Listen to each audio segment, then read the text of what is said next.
বাদশাকে ধ্বংস করতে আল্লাহ যেমন আবাবিল পাঠিয়েছিলেন, এই আন্দোলনের সাথে আল্লাহর অগণিত রহমতের ফেরেশতারা সাহায্যের হাত বাড়িয়েছিল। এই পৃথিবীতে যে যত বড় স্বৈর শাসক, তাকে আল্লাহ তাআলা তত ছোট্ট জিনিস দিয়ে ধ্বংস করে পৃথিবীতে বিদায় করেছে। তার মধ্যে নমরুদকে আল্লাহ মারছে কি দিয়ে? কামান দিয়ে, হাড়ামার দিয়ে, কি দিয়ে? মশাটাও কি ভালো মশা ছিল? আল্লাহ রাব্বুল আলামিন আব্রাহা বাদশাকে ধ্বংস করছে কি দিয়ে? ছোট্ট ছোট্ট আবাবিল তিনটে থেকে পাথর আনতো। পাথরের বৈশিষ্ট্য ছিল এইরকম যে মাথার এখান দিয়ে পড়তো, আর পেটের মধ্যে নারী, বুড়ি, গিলা, কলজা, গুর্দা, কিডনি, লিভার, ফাংশন যা সব কিছুকে ব্লেন্ডারিং কইরা একেবারে পানির মতো কইরা বানাইতো, পায়ের পথ দিয়ে শুধু একটু ফুটফুস করে পানির মতো বাইরে দিতে কাম শেষ। আবাবিল দেখুন, জালুত বাদশাকে ধ্বংস করার জন্য আল্লাহ তাআলা 7 বছরে দাউদ আলাইহিস সালামকে ব্যবহার করলেন। অতএব আল্লাহর এত কিছু লাগে না। জুলুম যে যত বেশি করবে, কে জানতো ছাত্রদের আন্দোলনে একদিন করুণ পরিণতি ডেকে নিয়ে আসবে। কিছু বুঝাইতে পারে নাই রে। মনে রাখবেন, এখান থেকে শিক্ষা নেওয়া দরকার। আমি কোনো ক্রিটিসাইজ করে কথা বলার অভ্যস্ত আমি নই। আমি শুধু এতটুকু বলবো, আপনি যে মাতবাড়ি করেন, আপনার অবস্থা হয়েছে খারাপ, মাতব্বরি করবেন না। আগে বলে যায় ক্ষমতার পাওয়ার মতো হবে, তবে সময় লাগবে। এখন যারা পড়ছে এরা এত তাড়াতাড়ি যাইবে যে আমার মনে হয় এরা গুছাইবে, খালি গুছাইবে। দেখ ঠিক করুক, আমরা ওকে ঠিক করেন, তবে 3 বছরের বেশি সময় দেওয়া ভালোই না। 3 বছরের মধ্যে আপনারাও বেশি কথাবার্তা কইেন। এটা কই এলাম এই জন্য, যেটা বলি 10 মিনিট ছেলে এই জন্য। সেটা হচ্ছে, যদি ওই দল ক্ষমতায় থাকতো 3 বছর পর্যন্ত কিছুই করতে পারতেন না। মাইল খাইতেন, মামলা খাইতেন, আর ফুসুত্তর যাইতেন, বুক করে চলে দিতেন। এই তো কাম তো এটা হইতো। এখন তো লড়ালড়ির মধ্যে নাই, দৌড়দৌড়ির মধ্যে কমপক্ষে নাই। ওই 3 বছর যে তারা ক্ষমতায় থাকতো, ওই 3 বছরে কিছু কইেন না। সময় মতো সব হবে ইনশাআল্লাহ বলি।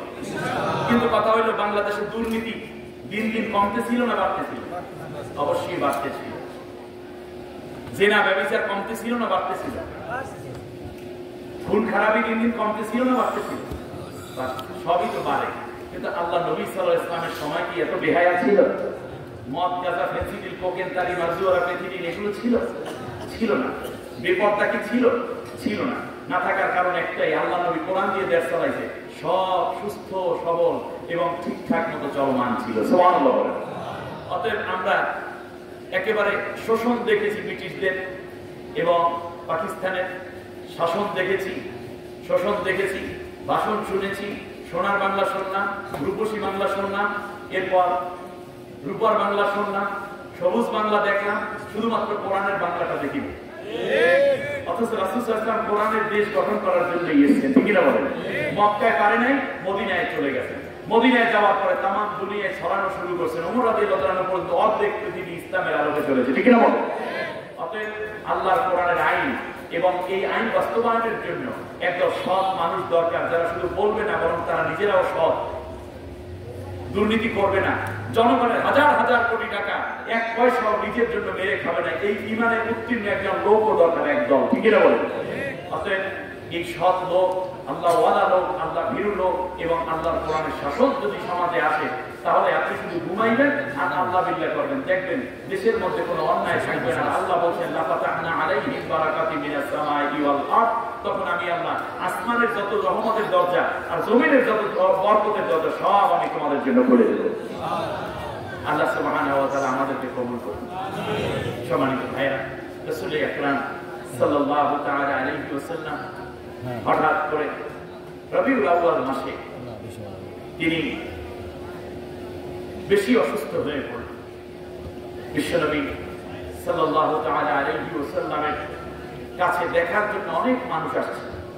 রাসূল সাল্লাল্লাহু আলাইহি ওয়াসাল্লাম আস্তে আস্তে তাদের বিদায় করে দিলেন। কিন্তু নবীর রোগ আস্তে আস্তে বাড়তেছে। আমার দিকে তাকান, নবীজি 2টা রোগে আক্রান্ত ছিলেন। একটা হচ্ছে জ্বর, আর দ্বিতীয় হচ্ছে মাথা ব্যথা। নবীজি সাল্লাল্লাহু আলাইহি ওয়াসাল্লাম বলেছেন, যারা জ্বর এবং মাথা ব্যথায় আক্রান্ত হয়ে মারা যাবে, আল্লাহ তাআলা তাদেরকে শহীদের মর্যাদা দান করবে। আপনার শরীরে জ্বর আসে না মাঝে মাঝে, মাথা ব্যথা হয় না, তখন অস্থির হবেন না, কারণ নবীজির এই রোগটা ছিল। সুবহানাল্লাহ, নবী ধৈর্য ধারণ করেছেন। আয়েশা রাদিয়াল্লাহু তাআলা আনহা কোলের মধ্যে নবী, এমন সময় সব স্ত্রীকে ডাকলেন। 10 তারিখ নবীজি ডেকে বললেন, তোমরা যদি সবাই অনুমতি দাও তাহলেই কেবল আমি আয়েশার কাছে থাকবো। আয়েশা রাদিয়াল্লাহু তাআলা আনহার ঘরে সবাই অনুমতি দিলেন। রাসূল সাল্লাল্লাহু আলাইহি ওয়াসাল্লাম আয়েশা সিদ্দিকার ঘরে রাদিয়াল্লাহু আনহার ঘরে যাপন করছেন। আয়েশা রাদিয়াল্লাহু তাআলা মন উজাড় করে দিয়ে নবীর সেবা করছেন। হঠাৎ করে বিশ্বনবী সাল্লাল্লাহু আলাইহি ওয়াসাল্লামের এই সোমবার দিন 12ই রবিউল আউয়াল ঈশা নামাজের পরে প্রচন্ড জ্বর, নবীজি আর মাথা উঁচু করতে পারেন না। আমার ভাইরা, নবীজি সাল্লাল্লাহু আলাইহি ওয়াসাল্লাম বলেন, আমার একটু ওযুর পানি এনে দাও। এইদিকে মসজিদে নববীতে আযান হয়ে গেছে। রাসূল সাল্লাল্লাহু আলাইহি ওয়াসাল্লাম ওযু করলেন। ওযু করে রাসূল সাল্লাল্লাহু আলাইহি ওয়াসাল্লাম দাঁড়ালেন। দাঁড়ানোর পরপরই তিনি বেহুশ হয়ে পড়লেন। কারণ নবী যেতে চান, কিন্তু শরীরে সাপোর্ট দিচ্ছে না। আপনারা কি শুনতেছেন আমার কথা? আব্দুর রহমান বিন আউফ রাদিয়াল্লাহু তাআলা আনহু এবং আলী রাদিয়াল্লাহু তাআলা আনহু ঘরে ফিরে এলেন। কারণ হচ্ছে ঈশা নামাজের জন্য সাহাবীরা মসজিদে হাজির, কিন্তু রাসূল সাল্লাল্লাহু আলাইহি ওয়াসাল্লাম মসজিদে নববীতে যেতে পারছেন না। কে নামাজ পড়াবে? সবাই অপেক্ষমান উৎকণ্ঠিত নবীর স্বাস্থ্য বিষয়। এক পর্যায়ে আরেকবার নবী ওযু করলেন। ওযু করার পরে বিশ্বনবী সাল্লাল্লাহু আলাইহি ওয়াসাল্লাম আবার দাঁড়ালেন। যখন দাঁড়ালেন, মাথা ঘুরিয়ে নবী আবার পড়ে গেলেন। হযরতে আয়েশা সিদ্দিকা রাদিয়াল্লাহু তাআলা আনহা নবীকে সান্ত্বনা দিলেন। কিছুটা হুঁশ আসলো। নবীজি বলেন, আমাকে আবার পানি দাও। নবীজিকে আবার পানি দেওয়া হলো। জামাতে নামাজ পড়ার কত গুরুত্ব আপনারা বুঝতেছেন? শুধু নামাজ নয়, বরং নামাজটা জামাতে পড়বে। নবীজির শেষ জীবনে নামাজ পড়ছে। আমার ভাইয়েরা, যখন কোনো মানুষ অসুস্থ হয়ে যায়, মসজিদে যেতে পারে না, আল্লাহ তাআলার কাছে ফেরেশতারা বলে, আল্লাহ, এবার তো তার মসজিদে যায় না, নামাজ আর সওয়াব বেশি দেখতে পারতেছি না। আল্লাহ তাআলা বলেন, যৌবনকালে কি অবস্থা করছে একটু দেখো, 6 মাস আগে মসজিদে যাইতে পারছে কিনা? কয় আল্লাহ, হ্যাঁ তখন তো গেছে। কয় বলে, মৃত্যুর আগ পর্যন্ত জামাতের নামাজের সওয়াব লিখতে থাকো, যদিও সে ঘরে বসে নামাজ পড়ে। যতদিন হুঁশ আছে, শক্তি আছে, আল্লাহর পথে কাটায়।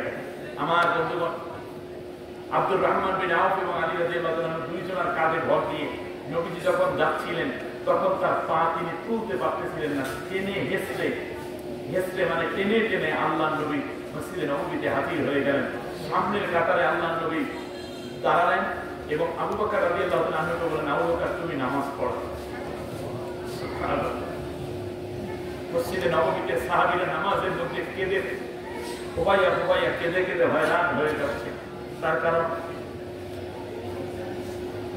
তারা হয়তো জীবনে আর নবীর পেছনে নামাজ পড়তে পারবে কিনা, এই আফসোসের কারণ। এক পর্যায়ে রাসূল সাল্লাল্লাহু আলাইহি ওয়াসাল্লাম ভাষণ দিলেন। নামাজ শেষ, নবীজি সাল্লাল্লাহু আলাইহি ওয়াসাল্লাম মিম্বরে বসলেন। মিম্বরে বসে বললেন, এই পৃথিবীতে আল্লাহ তাআলা তার একজন প্রিয় মানুষকে পাঠিয়েছিলেন, কিন্তু এখন তিনি সিদ্ধান্ত নিয়েছেন তার মানুষকে তার কাছে নিয়ে যাওয়ার জন্য। অতএব আমি সেই মহান মালিকের কাছে যাওয়ার জন্যই প্রস্তুতি নিচ্ছি। এমন সময় এক মহিলা, রাসূল সাল্লাল্লাহু আলাইহি ওয়াসাল্লামের মসজিদে নববীতে মহিলারাও নামাজ পড়ে। এই যে আপনারা এটা মডেল মসজিদ বানাইছে, মহিলাদের নামাজের ব্যবস্থা আছে, মহিলাদের নামাজের ব্যবস্থা রাখবে।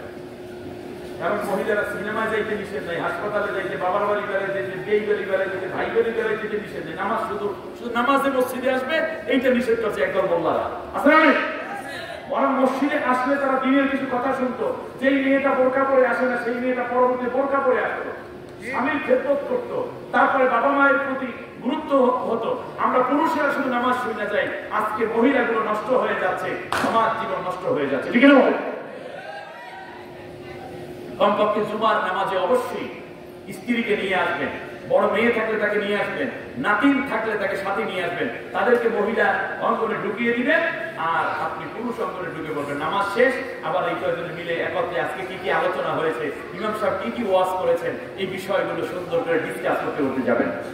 মনে থাকবে? আমার ভাইরা, এবারে আসেন। রাসূল আকরাম সাল্লাল্লাহু আলাইহি ওয়াসাল্লাম সুন্দর করে একটা বক্তব্য দিলেন।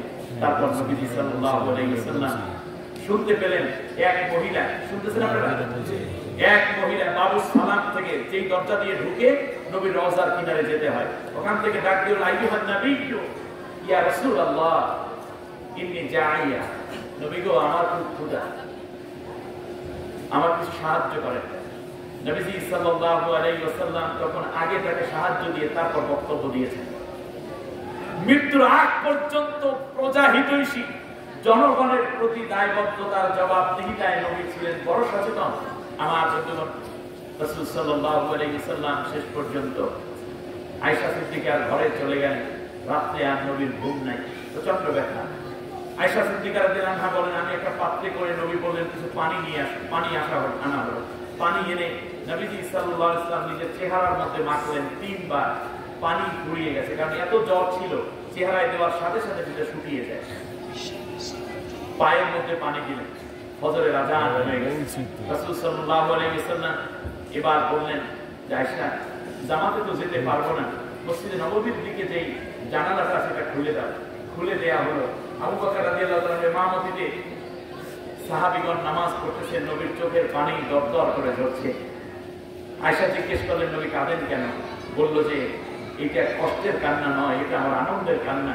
যেই জামাত, যেই নামাজ, যেই একটি সুন্দর দলবদ্ধ একটি গোষ্ঠী এবং সম্প্রদায় উম্মত তৈরির জন্য মেহনত করেছি, আজকে আল্লাহ তাআলা সেই উম্মতের দৃশ্য আমাকে দেখার তৌফিক দিয়েছেন, এজন্য আল্লাহ শুকরিয়া আদায় করছি। এ কথা বলে আয়েশা সিদ্দিকা রাদিয়াল্লাহু তাআলা আনহা বললেন, নবী বললেন যে আয়েশা আমার আর খুব বেশি সময় মনে হয় নাই। ফজরের পর এমন সময় আব্দুর রহমান বিন আউফ রাদিয়াল্লাহু তাআলা আনহু একটা মিসওয়াক করতে করতে ঘরের ভিতর ঢুকছেন। নবীজি সাল্লাল্লাহু আলাইহি ওয়াসাল্লাম হাত দিয়ে ইশারা করলেন, ওই মিসওয়াকটা দাও। আব্দুর রহমান বিন আউফ হচ্ছে একজন জান্নাতের সুসংবাদপ্রাপ্ত সাহাবী। আয়েশা রাদিয়াল্লাহু তাআলা আনহা মিসওয়াকটা এনে, মিসওয়াকের 2টা পাশ থাকে না, মিসওয়াকটা এরকম নাকি, এই পাশে আব্দুর রহমান বিন আউফ মিসওয়াক করে, এই পাশটা খালি আছে। এটা আয়েশা রাদিয়াল্লাহু আনহা চিবাইয়া দিলেন নরম করে। আয়েশা রাদিয়াল্লাহু আনহার মুখের লালা মেশানো, চিবানো মিসওয়াক দিয়ে আল্লাহর নবী মিসওয়াক করলেন। সুবহানাল্লাহ। তার মুখের মধ্যে আল্লাহর নবীর লালার সাথে মিশে আছে তার স্ত্রীর লালা। সুবহানাল্লাহ বলবেন না? আমার ভাইরা, একটা পর্যায়ে এমন হয়ে গেল, রাসূল সাল্লাল্লাহু আলাইহি ওয়াসাল্লাম বললেন, ইয়া রাফিকাল আলা, এইভাবে হাত উঁচু করলেন, হাত নামিয়ে দিলেন। ইয়া রাফিকাল আলা, দ্বিতীয় হাত উঁচু করলেন। তৃতীয়বারে হাত উঁচু করে আল্লাহর নবী হাত শিথিল হয়ে গেল। পৃথিবী থেকে আল্লাহর নবীকে আল্লাহ তাআলা নিয়ে গেলেন। ইন্না লিল্লাহি ওয়া ইন্না ইলাইহি রাজিউন। দাফন হয়েছে বুধবার। আল্লাহর নবী সাল্লাল্লাহু আলাইহি ওয়াসাল্লাম যারা গোসল করিয়েছেন 4 জন সাহাবী। একজন সাহাবী রাদিয়াল্লাহু তাআলা আনহু, তিনি ইচ্ছে করে চাবি কবরের মধ্যে রেখে উপরে চলে আসলেন। যখন মাটি দিবে, বালু দিবে, লাহাত কবর খনন করা হয়েছিল, তখন বললেন যে একটু থামো, আমি একটু করবো, মানে চাবিটা উঠিয়ে আনবো। চাবি উঠানো ছিল তার ভান, মূলত একেবারে শেষবারে নবীর চেহারা মোবারক দেখাই ছিল তার ইচ্ছা। সুবহানাল্লাহ। সম্মানিত ভাইরা, আসুন না আমরাও নবীর দুরূদ পড়ি, নবীর আদর্শে চলি, ইনশাআল্লাহ তাহলে আমরা নবীকে স্বপ্নেও দেখতে পাবো। আল্লাহ কবুল করুন, বলেন আমিন। বলেন আল্লাহুম্মা সাল্লি আলা মুহাম্মাদ আন-নাবিয়্যিল উম্মি ওয়া আলিহি ওয়া সাল্লাম। এটা দুরূদে রুবিয়া।